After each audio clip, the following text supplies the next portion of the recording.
Lapsed käisid igal õhtupoolikul koolist tulles hiiglase aias mängimas. See oli ilus suur aed, kus kasvas pehme roheline rohi. Siin-seal kerkisid rohu seest ilusad lilled otse kui tähed ning veel kasvas aias 12 virsikupuud, mis puhkesid kevadel õrnroosadesse ja pärlmutrikarva õitesse ning kandsid sügisel rikkalikku saaki. Puude otsas istusid linnud ja laulsid nii ilusasti, et lapsed jätsid nende kuulamiseks oma mängud katki. Küll meil on siin hea, hüüdsid nad üksteisele. Ühel päeval tuli hiiglane koju. Ta oli läinud külla oma sõbrale, Cornwalli kollile, ning jäänud tema juurde 7 aastaks. Kui 7 aastat mööda sai, oli ta öelnud kõik, mis tal öelda oli, sest ta polnud kuigi suur jutumees ning ta otsustas oma lossi tagasi pöörduda. Kohale jõudes nägi ta lapsi aias mängimas. Mida te siin teete? Karjus ta väga pahase häälega ja lapsed jooksid minema.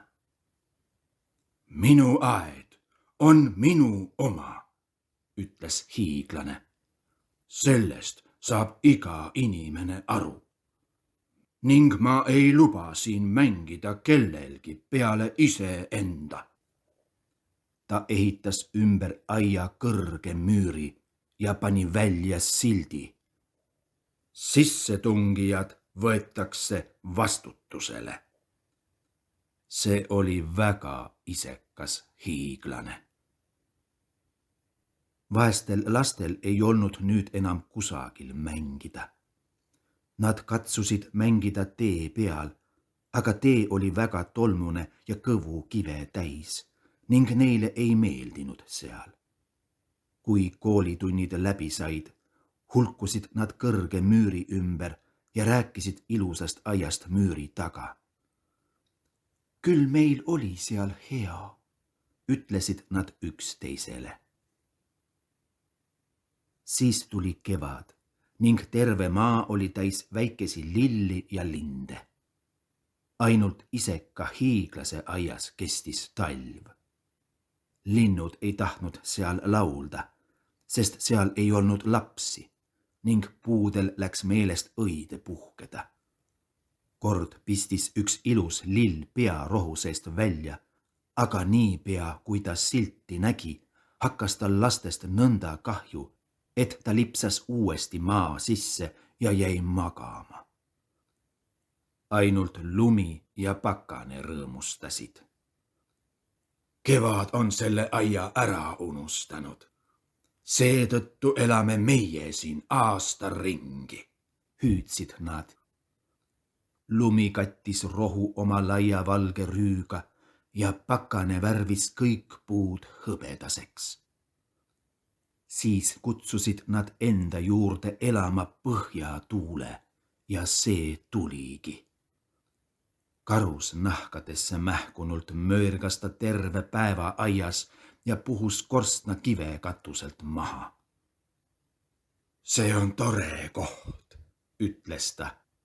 Me peame Rahe külla kutsuma. Rahe tuligi. Iga päev rabistas ta 3 tundi lossi katusel, kuni lõhkus suurema osa katuse kive. Ning siis jooksis ta aias nii kiiresti, nagu suutis ringi ratast. Tal olid seljas hallid rõivad ning tema hingeõhk oli jääkülm. Ma ei saa kuidagi aru, mispärast kevad nii hiljaks on jäänud, ütles isekas hiiglane akna all istudes ja oma külma valget aeda vaadates. Loodetavasti hakkab ilm muutuma. Aga kevadet ei tulnudki, ega tulnud ka suve. Sügis jagas kõikide aedadesse kuldseid vilju aga hiiglase aeda ei ühtki. Ta on liiga isekas, ütles sügis. Nii oligi hiiglase aias kogu aeg talv ning puude vahel lõid tantsu põhjatuul, rahe, pakane ja lumi. Ühel hommikul, kui hiiglane juba ärganult voodis lebas, kuulis ta ilusat muusikat. See kõlas tema kõrvus nii magusasti, et ta arvas kuninga moosekante oma aiast mööduvat. Tegelikult oli see ainult väike kanepilind, kes tema akna all laulis. Aga hiiglane polnud nii ammu oma aias linnulaulu kuulnud, et see tundus talle maailma kõige kaunima muusikana. Siis lõpetas rahe tantsu tema pea kohal ja põhjatuul jättis möirgamise ning läbi lahtise akna kandus temani magusat lõhna. Küllap on kevad lõpuks ometi tulnud, ütles hiiglane, hüppas voodist ja vaatas välja. Mida ta nägi? Ta nägi imepärast vaatepilti. Lapsed olid väikese müüriaugu kaudu aeda roninud ja istusid nüüd puude otsas. Nii kaugele, kui tema silm seletas, oli iga puu otsas väike laps. Ja puud olid laste tuleku üle nii rõõmsad, et nad katsid ennast õitega ja viibutasid oma käsi hellalt laste pea kohal. Linnud lendasid ringi ja vidistasid rõõmu pärast ning lilled vaatasid halja rohu seest üles ja naersid. See oli ilus pilt.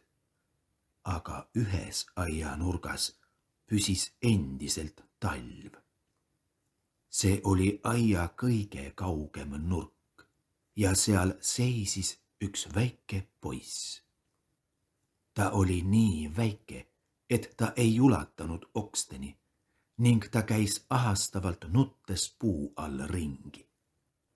Vaene puu oli ikka veel härmatise ja lumega kaetud ning selle kohal puhus ja möirgas põhjatuul. Roni üles, väike poiss, ütles puu ja painutas oksad nii madalale, kui suutis. Aga poiss oli liiga tilluke. Ja kui hiiglane välja vaatas, sulas tal süda sees. Küll ma olen olnud isekas, ütles ta. Nüüd ma tean, miks kevad siia tulla ei tahtnud. Ma panen selle vaese poisikese puu otsa, lõhun siis müüri maha ning minu aed jääb igavesti laste mängumaaks. Ta kahetses tõesti oma teguviisi. Hiiglane hiilis trepist alla, avas päris tasa välisukse ja läks aeda. Aga kui lapsed teda nägid, ehmusid nad nii, et jooksid kõik minema ning aeda tuli uuesti talv. Ainult väike poiss ei jooksnud kuhugi, sest tema silmad olid nii pisaraid täis, et ta ei näinud lähenevat hiiglast. Hiiglane hiilis tema selja taha, võttis ta õrnalt käe peale ja pani puu otsa. Ja puu puhkes kohe õide ja linnud tulid ja laulsid selle otsas ning väike poiss lõi oma 2 kätt hiiglasele kaela ümber ja suudles teda. Ja kui teised lapsed nägid, et hiiglane pole enam kuri, jooksid nad tagasi ning ühes nendega tuli kevad. Lapsukesed, see on nüüd teie aed, ütles hiiglane, võttis suure kirve ja lõhkus müüri maha. Kui inimesed kell 12 turule läksid, leidsid nad hiiglase mängimas lastega kõige ilusamas aias, mida nad kunagi näinud olid. Lapsed mängisid terve päeva ja tulid õhtul hiiglasega hüvasti jätma. Aga kus on teie väike kaaslane? Küsis hiiglane. See poiss, kelle ma puu otsa panin. Hiiglane armastas teda kõige rohkem, sest poiss oli teda suudelnud. Me ei tea, vastasid lapsed. Ta läks minema. Te peate talle ütlema, et ta homme kindlasti tuleks, ütles hiiglane. Aga lapsed vastasid, et nad ei tea, kus poiss elab, ega ole teda kunagi enne näinud. Ning hiiglane jäi väga kurvaks. Igal pärastlõunal, kui koolitunnid olid läbi, tulid lapsed hiiglasega mängima. Aga väikest poissi, keda hiiglane armastas, ei nähtud enam kordagi. Hiiglane oli kõigi laste vastu väga lahke. Ometi igatses ta oma esimese väikese sõbra järele ning rääkis temast tihti. Küll ma tahaksin teda näha, tavatses ta öelda. Aastad möödusid ning hiiglane jäi väga vanaks ja nõrgaks. Ta ei jaksanud enam mängida, seepärast istus ta tohutu suures tugitoolis, vaatas mängivaid lapsi ja imetles oma aeda. Mul on palju ilusaid lilli, ütles ta. Aga kõige ilusamad lilled on lapsed. Ühel talvehommikul vaatas ta riidesse pannes aknast välja. Nüüd ei vihanud ta enam talve, sest ta teadis, et see on lihtsalt uinuv kevad ja aeg, mil lilled puhkavad. Äkitselt hõõrus ta imestades silmi ja jäigi vaatama. See oli tõesti imeline pilt. Aia kõige kaugemas nurgas oli üks puu üleni kaunite valgete õitega kaetud. Puul olid kuldsed oksad, mille küljes rippusid hõbedased viljad ning puu all seisis väike poiss, keda ta armastas. Suure rõõmuga jooksis hiiglane trepist alla ja välja aeda. Ta tõttas üle rohu ja jõudis lapse juurde. Aga kui ta päris poisi ligi läks, tõmbus tema nägu vihast punaseks ning ta küsis.